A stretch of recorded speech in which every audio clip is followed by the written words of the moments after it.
As the military transport plane touched down on home soil, my heart pounded with anticipation. The endless stretch of my third deployment had been a series of tough missions and harder goodbyes. But the thought of returning home to Tammy had kept me going on the drive home.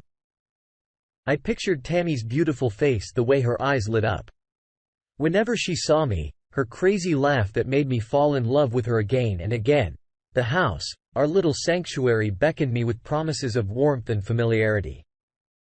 It was there in our cozy living room where we shared our dreams and fears, where I had asked her to be my wife and where we planned our future together. Walking into our house, though, something was different. The scent of freshly brewed coffee, her signature welcome, filled the air, but there was an unfamiliar silence. I found Tammy in the kitchen. Her usual radiant smile strained. She didn't look at me. The house, which had always been a safe haven for me, suddenly felt cold, detached. The excited embrace, the shower of kisses, the passionate I missed. You were replaced by an awkward hug and a tight-lipped smile. The woman who stood in front of me, albeit the love of my life, seemed more like a stranger than my wife. She avoided my gaze. Her hands trembled slightly as she handed me the cup of coffee. There was an unspoken tension that hovered between us.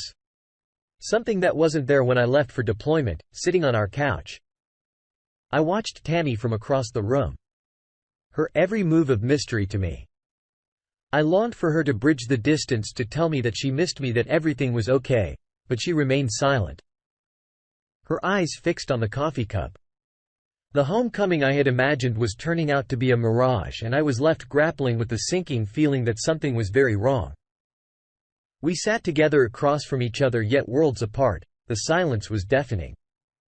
The coffee, usually a comforting ritual between us, felt like a cold comfort. Tammy took a deep breath, her hands clutching the cup like a lifeline mason. She began. I leaned in, ready to listen, eager to know what was going on. There was something I need to tell you, she continued. Tammy confessed. The words fell out of her mouth in a hurried rush, like she was desperate to get them out to lift the weight off her shoulders. She had met someone. She said the relationship had started while I was away. She said it began as a friendship but then transformed into something more.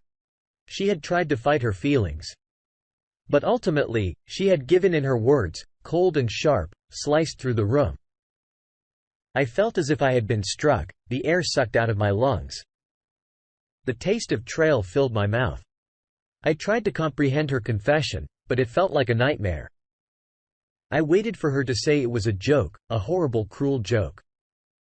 But she didn't. She looked at me, her eyes filled with regret, remorse, perhaps even some relief. But there was no love. Not anymore. My world, my safe haven, crumbled right before my eyes. The woman I had pledged my life to, who I thought was my partner in every sense, had been living a double life. Why Tammy? My wife had cheated on me. The warmth of homecoming had turned into the chill of betrayal. The days turned into weeks. Each passing moment, a stark reminder of the woman who had stolen my heart and then shattered it. The house echoed with Tammy's absence, the bed too big, the silence too deafening. There was a void where her laughter used to be, an empty space that once housed our shared dreams. Nights were especially cruel. I tossed and turned, wrestling with the images of Tammy with another man. Each imagined whisper, every stolen touch twisted like a knife in my gut. The sanctuary of sleep was tainted with the bitter taste of betrayal. I had two choices: to drown in my misery or to rise from the ashes. The easy choice was to succumb to despair. Let my heart take consume me, wallow in the mind of bins. But the soldier in me resisted. I had survived grueling deployments, faced death and uncertainty, but always emerged stronger. This was another battle. One that needed a different strategy. Revenge wasn't something that came naturally to me. I had always believed in forgiveness and second chance, but this was different. The wound was too raw. The betrayal, too profound. The thought of Tammy continuing her life unscathed while I nursed a broken heart seemed deeply unfair. A plan began to take shape in my mind. A plan for payback. It wasn't about anger or hatred. It was about justice. It was about making sure she felt the weight of her actions. I made up my mind. I wouldn't let her betrayal break me. I would use it to reclaim my dignity, my life. I knew what I had to do, and it wasn't a path paved with violence or intimidation. The plan for my revenge was to hit her where it mattered. Most her image, her reputation. Tammy was the town's golden girl. A shining beacon of charity work and benevolence. Her deeds, genuine or not, had earned her the adoration of our community, stripping her of that admiration, revealing the real Tammy behind the facade. That was my aim. This wasn't about public humiliation or a personal vendetta. This was about showing people the truth, about showing Tammy the consequences of her actions. Every action has an equal and opposite reaction. Newton's third law of motion. She had set things in motion with her betrayal. And now it was time for the reaction. I was clear on one thing: my plan wouldn't stoop to the level of cheap tricks or unfounded accusations. I wanted my revenge to be as honest as her betrayal was deceitful. I needed to gather irrefutable evidence. Something that would leave no room for doubt. Only then would my plan be foolproof. It was a meticulous task. One that required and resolve. As a soldier, I was trained for such missions, gathering intelligence, executing strategies with precision. This was a different battlefield. The enemy was different, but the objective was the same: victory, a victory, not for the sake of winning, but for reclaiming my lost self-esteem, for restoring my faith in justice. It was time to turn my pain into power, my betrayal into my comeback. Tammy's payback was in motion. I began the daunting task of gathering evidence. Betrayal had marred my relationship with Tammy, but it had not tarnished my bond with my friends. Dan, a brother in arms and a skilled tech whiz, agreed to help me. His trust, his unflinching support gave me the strength to embark on this bitter journey together. We delved into the world of digital footprints, tracing Tammy's actions, collecting conversations, photos, everything that could solidify my claims. I felt like an intruder invading her personal space. But each piece of evidence served as a stark reminder of her betrayal. Every discovered message, each unveiled lie was a slap on my face, reiterating the reality I was trying so hard to accept alongside the digital breadcrumbs. We sought testimonials from people who had witnessed her infidelity firsthand. Their accounts filled in the gaps, building a narrative that was impossible to refute. The woman I loved was morphing into a stranger with each revelation. Her image tainted with deceit and lies. It was a hard pill to swallow to see Tammy reduced to a series of cold, hard facts. But it fueled my resolve, hardened my determination with every piece of evidence. My plan was gaining strength, shaping into a tangible form. I was one step closer to exposing Tammy's deceit, to claiming my revenge. The pain was still there. But now it was accompanied by a sense of purpose and need for justice. It was time to turn the tide, to expose the truth hidden behind the lies. My mission was clear. My resolve unwavering. The game was afoot, armed with evidence. I felt a strange mix of victory and pain. Tammy's betrayal, so raw and real, was condensed into a folder. The woman I had loved passionately was now a dossier of evidence. Her lies and deceit lay bare. The pain was searing, but it was now accompanied by a resolve, a determination to see this through. My next step was to take this to the public, to unmask Tammy in front of the community. She had so carefully charmed James, a local journalist who had always been eager for a juicy scoop. Seemed like the perfect ally. I invited him for a drink, promising him a story that would shake the very foundations of our small town. James was intrigued, his journalistic instincts kicking in as he listened to my story, brows furrowing as he scanned through the evidence. He agreed to help, to give me a platform to expose Tammy. A silent pact was made over drained glasses and the promise of a headline story. The anticipation was building. The storm was gathering. Tammy's world, her beautifully crafted image, was on the verge of crumbling. I was leading the charge, my heart heavy but resolute. I felt a tinge of satisfaction of being in control. Yet it was a bitter feeling, like sipping a victory laced with pain. There was no turning back. Now the dice had been rolled.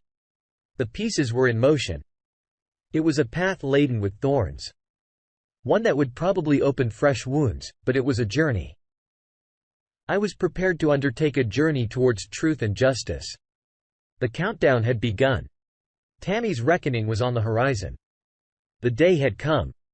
The front page of our local newspaper and digital newspaper buried the story. Bold letters screamed the scandalous headline. Tammy's face staring back from the paper. James had done an excellent job presenting the evidence, weaving a compelling narrative without bias or sensationalism. It was all there. Her double life exposed for all to see. The town woke up to the shocking revelation. The Golden Girl, the paragon of charity, was revealed to be a cheat. The news spread like wildfire. The shock waves reverberating through every household, every coffee shop chatter, every social gathering. The woman once held in high esteem was now the topic of hushed whispers and shock guests. Her charity organization was the first to respond, distancing themselves from her. Their statement brimming with disappointment and shock. The trust she had built over the years was now a crumbling hay, her contributions tainted with her deception. Tammy, the beloved figure, was now Tammy, the home wrecker, seeing the impact of the unveiling.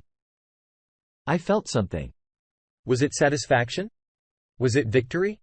Possibly? But it was also a reminder of what I had lost of the love that once was. However, it was done. The truth was out and Tammy was facing the music. This was her moment of reckoning. A bitter taste of her own medicine. The mask had fallen and the real Tammy stood exposed. The storm had broken and it was time for the aftermath. Tammy's public image was in tatters. The woman who once charmed the community with her charisma and philanthropy was now the subject of scorn and disgust. Her empire of goodwill was a pile of ruins.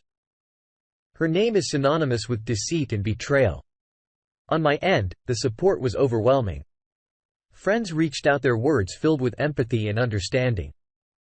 Even strangers came forward, offering condolences and support. There was a sense of solidarity, a community coming together in the face of deceit. Despite the circumstances, it was heartwarming to see Tammy, on the other hand, disappeared from the public eye. I imagined her holed up in her house. The one we once shared, dealing with the fallout of her actions. It wasn't a pleasant thought. She had to face the consequences, feel the weight of her betrayal, just like I had. The tide had turned. I had taken control of the narrative, turned my pain into a weapon of truth. My heart still ached, the wound still fresh, but I had made my stand, reclaimed my dignity. Tammy's deceit was out in the open, her facade shattered. My mission was accomplished. The payback executed. I felt a sense of closure. A chapter coming to an end, the storm had passed, leaving behind the landscape of truth and consequences. It was time to heal, time to move on with Tammy's deceit exposed and the storm of revenge subsided. It was time for me to focus on healing. The scar was still raw, the pain still evident, but the satisfaction of seeing justice served offered some comfort. It wasn't about basking in her downfall, rather, it was about finding closure, about knowing that her actions hadn't gone without consequences. Why friends were my rock during this time, providing the support and companionship I needed. They offered understanding and, most importantly, the space to heal. Dan was particularly helpful.